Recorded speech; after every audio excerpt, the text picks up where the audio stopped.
Hello and welcome to another ship review. Today we will talk about Navy Vigil. This is a Minmatar E-War Navy frigate. This is one of the Navy frigates that have been under the radar for some time, but at the same time they are very strong. As you can see nowadays in 2024-2025, Navy Vigil is actually the ship with the highest win rate among Tech 1 and Navy frigates.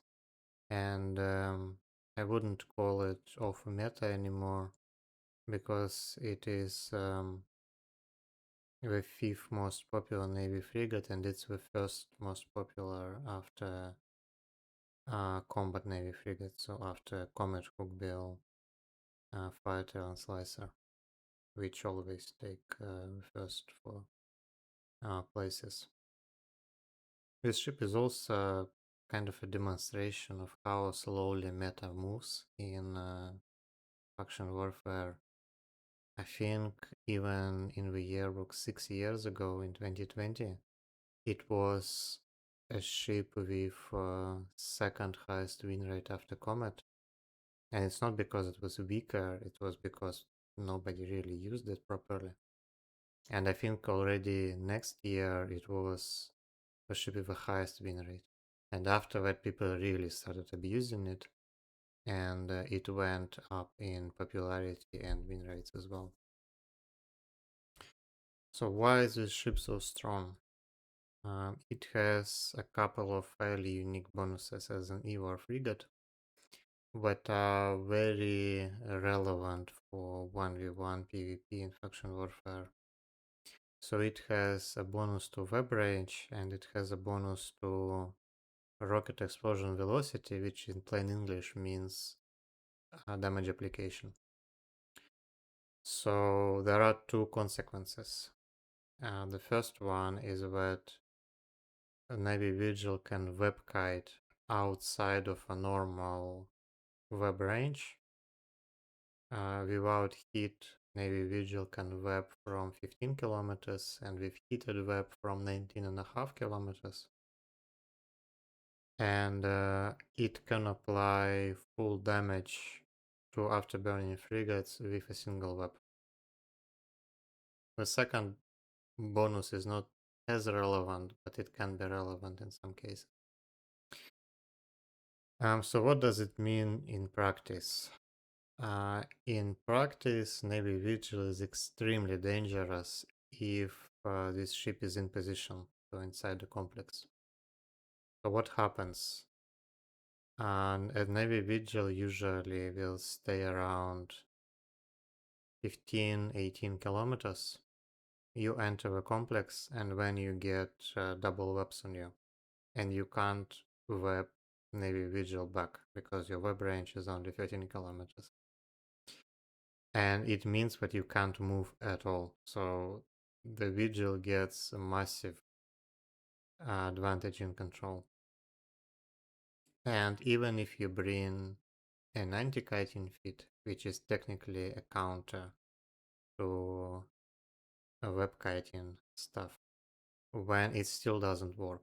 So for example, let's say your ship goes 4.5 kilometers per second with a heated micro warp drive. And you enter the complex, you get webbed, and you can't get a counter web immediately. And when your speed is about 1.5-1.6 kilometers per second under double webs, and Navy Vigil with Afterburner can also go 1.6, even without heat. So you are still not going anywhere. So essentially you have very few win conditions if you engage Navy Vigil out of position. First one, you can bring a kiter, and you need to bring a kiter that's not obvious, because if you bring Slicer, when you're just gonna get webbed on the warping, you need to bring something like a kiting hookbill, for example, to make Navy Vigil think that your rocket hook will stay at 18 kilometers and when you can escape the webs of the warping by burning away. And then you need to be very precise with your piloting because anywhere closer than 20 kilometers is a web range and you will be dead.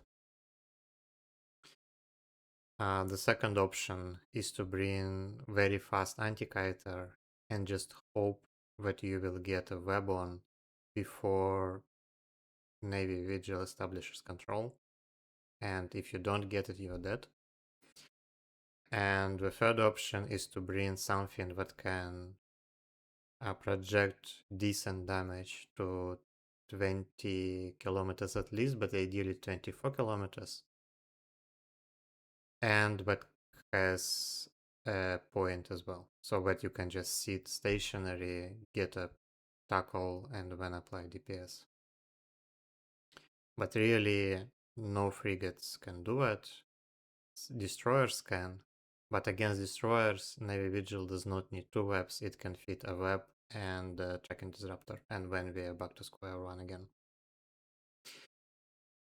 So this is basically the reason why Navy Vigil scores such a high win rates, because it's very, very hard to counter when it sits inside complex. It's possible, it still requires some precision against some archetypes from the Navy Vigil pilot, but in general, you get very favorable matchups. And you can see on the performance map that Navy Vigil scores above 50% even against assault frigates. And this is essentially the case that I explained earlier when you bring a micro warp drive anti-kiter and you can't get a web immediately, and assault frigates generally can't get a web immediately because they're not fast enough. And when you are just sitting stationary with your micro warp drive on. And even against destroyers, as you can see, if you fit a specific anti-destroyer fit and you are in position as an Navy Vigil, you have a very decent chance. You automatically counter any close range destroyers, and with a tracking disruptor, you also counter the majority of long range destroyers as well. There are a couple of other feats I will show you in the next section of the video, but the primary archetype and the most dangerous archetype is the webkiter. Now the downside is that Navy Vigil is not that impressive out of position if you can't utilize this web range bonus when it's really just an average, maybe slightly above average Navy combat frigate with all the pros and cons. So you need to remember that the majority of this impressive win rate comes from Navy Vigil fighting in position. And one final thing on this slide is that Navy Vigil always fits rockets because it has bonus to rocket damage and not light missile damage, so light missile Navy Vigils just don't exist. And it can also be a strong anti-kiter if you fit specifically for anti-kite, so something like a micro warp drive or dual prop web and scrum. But it's very rarely used in this role because really no kiters will willingly fight against a Navy Vigil that shows that it has a micro warp drive. It's just a direct anti-counter. Okay, let's look at the most popular fits. Okay, so I have been talking about webkiting fit for a while, so we'll start with this one. This one is what you can generally expect from the Navy Vigils in faction warfare. It has two webs, Afterburner and Warp Disruptor. And as I mentioned, the initial engagement range would be around 18 kilometers. So these Navy Vigils would try to apply control and then get a bit closer and stay around something like 16-17 kilometers, so well within the heated web range, but outside of your web range. There are some modules that you can swap depending on your preferences. Some people like to fit 2 rigs for range to extend the range up to 20 kilometers. So instead of one bulkhead, they would fit 2 hydraulic bays. Some people like a bit more control instead of damage, so they swap ballistic control for something like an overdrive, which also works. And note that you should use javelins because you need the highest range from your rockets.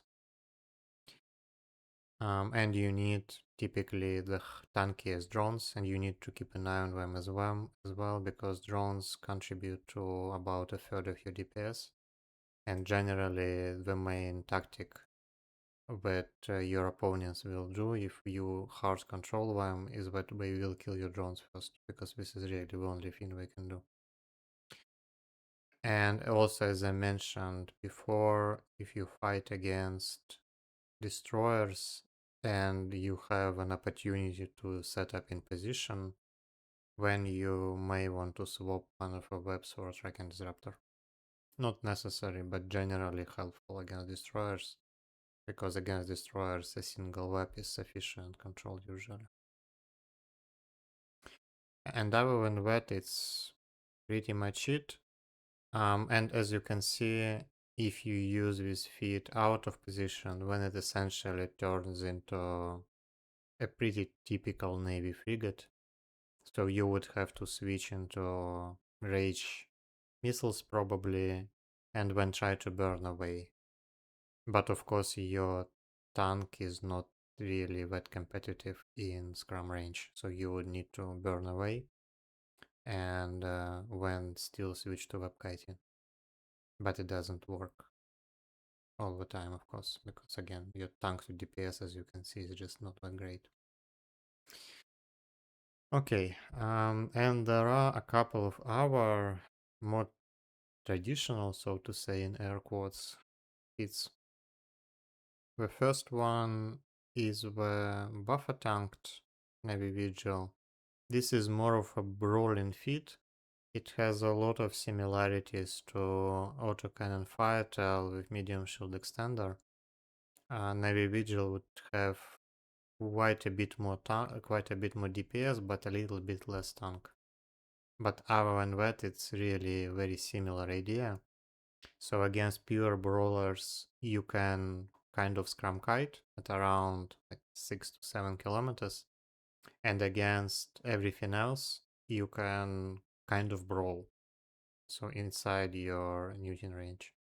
And because you're essentially cap independent, you can just put constant cap pressure on your opponent. And if they are cap dependent, then it gives you a very good chance of winning, even if your numbers at time to DPS is a bit worse than them. Some like to drop a web and fit like a small shield extender for additional tank, but I personally feel like in 1v1s web is a bit more important for control than extra tank, so this is what I would go for. And another one is a traditional scrum kiter. Here you just scrum kite no matter what. You don't really care about your opponents. And you just maximize your tank in a classic way. For many Navy frigates, you use 2 ancillary boosters. One for shield, one for armor. Hookbills fit in the same way. And because you have an application bonus, you can get away with a single web, and rage missiles, you will still apply full damage. So it works very nicely. The tank and DPS are quite competitive for a typical Navy frigate. So if you don't want to deal with web kiting shenanigans, or if you fight out of position all the time, for example, if you don't plex but you roam, when of course web kiting does not really work as well, and if you still want to fly Navy Vigil, then you probably should look at one of these feats, because they are quite a bit better for fighting out of position. Okay, I hope you found it useful. I think this is everything I wanted to say about this ship. As I said, it's a very strong ship because it really goes against the meta. And for now, I think nowadays people start getting used to it a bit more because it just got so popular. But I think you can still kind of abuse the fact that it goes against the meta and people don't really have um, ready answers all the time. Okay, thank you for watching and I will see you in the next ship reviews.